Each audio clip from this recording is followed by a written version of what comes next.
So what would you say are some of the key things of a great evaluation in Toastmasters competitions specifically? Yeah, in a Toastmasters competition, sometimes you need to hit the blindingly obvious, because I don't want to offend any Toastmasters judges that may watch any of these clips, but they are at the end, but they are at the end of the day just human beings like the rest of us, and they will be watching that speech, and despite what's written on that judging ballot, they want you to tell the speaker, in the third party, of course, in the third person, of course, they want you to tell the speaker the same thing that they noticed. So you have to sometimes hit the blindingly obvious. So you need to talk about something that was great in their content, because that's what the judges will also have noticed, a great point in the content. I try not to tell somebody that they should add or subtract something from their content, because it's their content. You don't want to go up offending them, because if you offend them, you offend the judges. So I try to look for a really good thing in the content and say, I love that. I love the way you did that. And likewise with their presentation, I think you have to mention a good structure, perhaps a good use of the eyes, a good use of voice and things like that, because the judges expect to hear that. But it's also important, if you can find one quirky thing that you have spotted that nobody else spotted, or do something a bit different. In last year's division contest, someone, the speaker talked about somebody speaking as if they were chewing a pen or something like that. And when I was giving my evaluation, I stuck a pen in my mouth and just said, as if they say, and I didn't even initially say, you could have done that in your speech. I just stuck it in my mouth and went, and the audience just got it like that. They all laughed. And I could just envisage the judges all going, well, there's an extra point. So you need to see something. And I remember your first district contest where you were so disappointed because you had performed so well. And you did something brilliant there that nobody else done. And you talked about somebody with little dinosaur arms. And I thought that was worth 2 extra marks. Clearly the judges didn't that day. Because it was so off the wall. And that would have been back in 2018 or 19. Yes. Yeah. And doing those quirky little things makes such a difference. So you can do the same as everybody else, but with better stage presence, because we're given a speech. We're not just given an evaluation. We're given an impromptu speech that we've had a little bit of time to talk about. So you need the speechcraft. You need the vocal variety. You need the gestures. But you need to do something just that little bit quirky that really adds something powerful for that speaker. And, but above all, you need to be giving genuine points out that will help not just that speaker, but the people in the audience. And you need to demonstrate those. You can't just say, I thought your gestures were a bit small. Try having bigger gestures. You need to pick a gesture and say, I noticed that when you said that you went on a world trip. You go, well, that's not a world trip. That's a tennis ball. It's a world trip. So you need to demonstrate how to do differently. So I think that's about it as far as evaluations. I get tense and stressed in evaluation contests because you're under so much pressure. You've had so little time, and you're trying to, take 7 minutes worth of stuff and turn it into just a couple of minutes of feedback and do it in a way that is really engaging. It's really tough. Hardest of all the disciplines. Yeah, I think table topics, but each to their own. But what I would want to just iterate again is what you said there was gold. The evaluation contest, the evaluations in general, they're not about the speaker you're evaluating. They're actually to help the room improve. And that's why we need to make it a speech when we're delivering it, to engage every single person, even though technically we're not talking about them. That's a real skill. That's a real skill there. Yes, and Another thing you were talking about there was of course that delivery piece, but we can only really do that delivery piece if we are not tied to our notes. We have to have a degree of freedom, ideally not even the notes on stage with us. What's your process, James, in that 5-minute period before the contest begins to get what's on your notes in your head? How do you go about that? Yeah.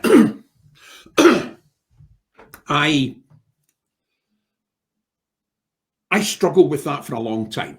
And what I would do is I would take my notes, I would get into the preparation room, and I would sit down and I would do a transcription process.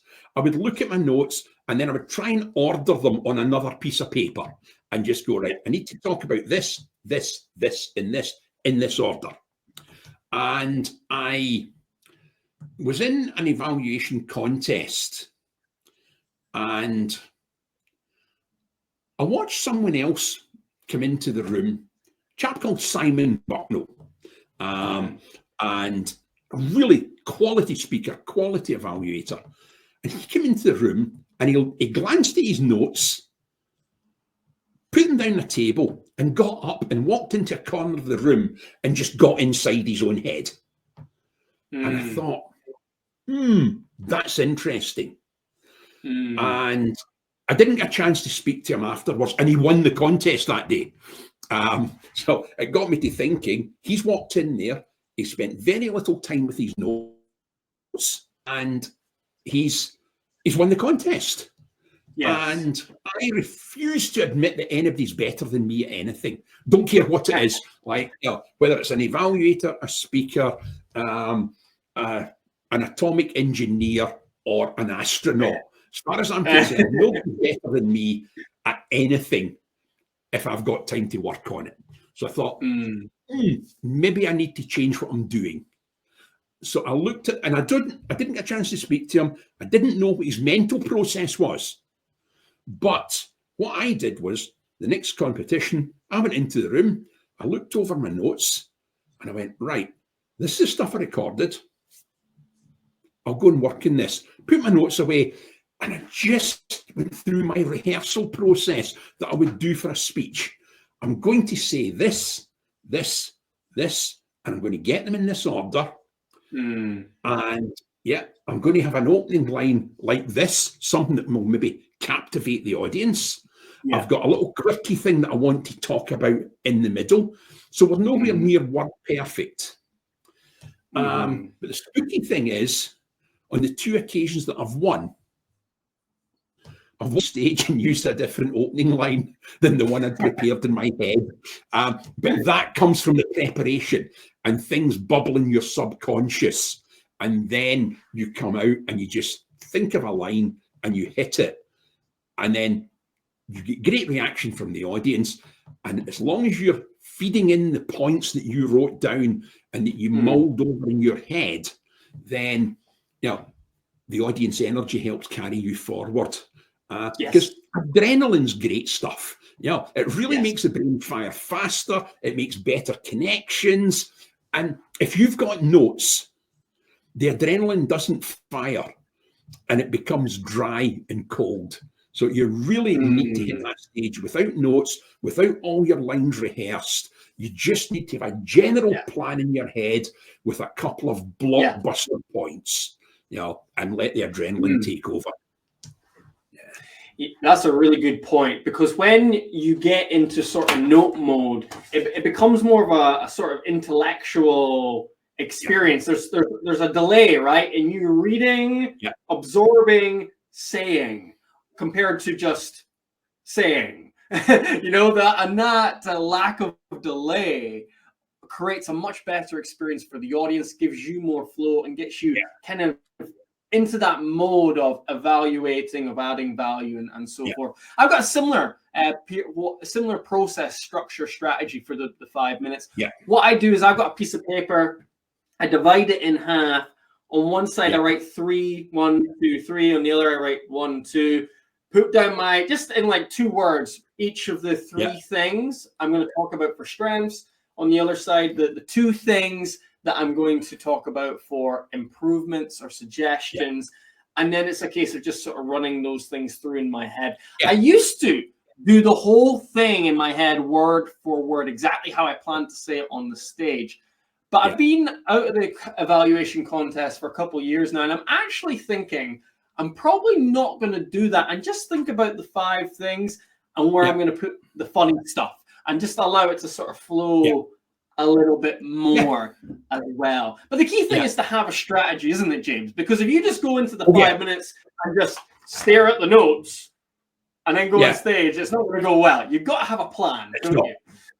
It's not, and you do need that plan before you turn up at the venue. You need to know what your strategy is, and then you have to stick to it. And sometimes that can be difficult, especially if if you get someone who you just think, I've got 27 recommendations for you, which can happen at an area or division contest. You then have to go, this is a speaker that really needs my help. And you then have to think, what 24 out of those 27 things am I going to ignore? What are the 3 big things that I can do for this person that's going to help them go to the next step? And that's a tough call, because you also think, I need to impress the judges with my 3 things out of 27. And it needs to have some resonance with them. And that's the art of finding the big things. And you need to be very careful that you don't upset a speaker who needs a lot of work. Because sometimes we get people who are at the start of their journey, and as part of that journey, they will volunteer to be the test speaker at a contest. And I think that's really brave of them. And we need to do our very best to help people at that level, and we need to make sure we do it without upsetting them in any way, shape, or form. And if you stand there and say, well, here's what I think you need to do to improve, and you go da-da-da-da-da-da-da-da-da-da-da, they're just going to go, I'm obviously useless. So we need to, and we really need to find the points for praise at a time like that. You really need to pick out something and go, that was amazing. You did that so well. And there will be something in there that they did really well, and they'll know that. And when you say to the audience, didn't Sophia really nail that line about the llama? And people go, yes, she did. And everybody will feel good. So, that can be a challenge. And I would like to point out to any competitors watching that the judging ballot for the evaluation contest, one of the boxes is actually positive and encouraging. It's a mark. So you've got to make sure that it isn't just you slagging off the speaker with things they could do better. You've got to balance that out with things that they did well. And sometimes that can be hard to find, but you've got to search. You've got to find something. Maybe even just standing on the stage was the thing. But you've got to articulate that. For sure. One last thing we'll end on, James. Let's say we get the opposite and we get a very advanced speaker as our test speaker, someone really polished, really slick. You're struggling to see ways they can improve. What do you look for in that situation as suggestions for improvement? I look for something that audience reaction. I look for somewhere that the audience reacted in some way to something that speaker said or did. And I will then say, there were 2 points during that speech where you did this and it was brilliant. It was superb and the audience reacted to it. If you can find 2 more places in the speech to get that same reaction on top of your already good, that's what will make you go from good to amazing. Because sometimes I have seen speeches and I've just gone, that was amazing. That was totally amazing. They did nothing wrong. They had the vocal variety, the pauses were the right length in the right place, the gestures were brilliant. And you can't go, you need to improve this. But you can look for the brilliance amongst the great, the absolute brilliance, and pick that out and then tell them to attach that to something that was merely good to bring it up to the next level. And we can always find that in a speech. No matter how good a speaker is, we can always say, I can get you to go from good to brilliant by suggesting that you add this in at that point. Yeah, it's a case of asking them to do more of the good thing. That's a great way around the issue. No, you were great at humor. It'd be great if you could do more humor in this place of the speech, for instance. Something which I always do in that situation. Often you don't get a lot of mileage in delivery, body language, voice, but you often do get mileage in content. I do like to make suggestions to content. I do like to take that step, and often you can make suggestions to the details of a story. For instance, maybe someone says in the story, I was crying with tears rolling down my. Well, obviously you're crying with tears rolling down your face, but I had my head in my hands, tears rolling down my face. That's great, but where were you doing that? For instance, where was it? Was it in the bus station? Was it at home? Was it at work? Ask the speaker to paint a bit more of a picture of imagery. Little things like that in a story can sometimes be found for suggestions with an advanced speaker. But it's difficult. And the important thing is to keep your head, isn't it? To stay confident, to know you're going to find something, and don't panic as an evaluator. Let that something appear to you 100%. Yeah, absolutely. And I don't think what you were saying there, I don't think that's interfering with their content. Because, I mean, again, that is, it's part of the, to me, painting a mental picture is more technical than content. So, yes, that is an improvement. When I say I don't like to offer too much advice in content, I've had people tell me that you need to do such and such. I think, but that's got nothing to do with my speech. And it's you need to talk about this. So placing it in a different environment, and things like I had my head in my hands, tears running down my face. You think, well, how can we see the tears if you get your head in your hands?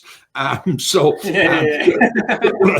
are suggestions around that I will venture into content, but it's more about, as you say, the visuals and painting that picture. And maybe suggest a change of adjective, because crying's no good, but weeping sounds fantastic. So little things like that I will comment on, but not the overall message. I once gave a speech called Starry, Starry Night, and it was all about light pollution and how you can't see the stars because of the street lights in the city. And my evaluator told me that my speech just wasn't up to par because I had called it Starry, Starry Night, and at no point during my speech could we get a visual of stars. And I'm like, I think one of us has missed the point here. The whole thing was there was no Starry, Starry Night. Telling me to change my content completely, and that's changing my message. That's not going to cut it. Yeah. Absolutely. That's a hard thing to shift in a speech for feedback. But absolutely, you can always find little things in great speakers when they're delivering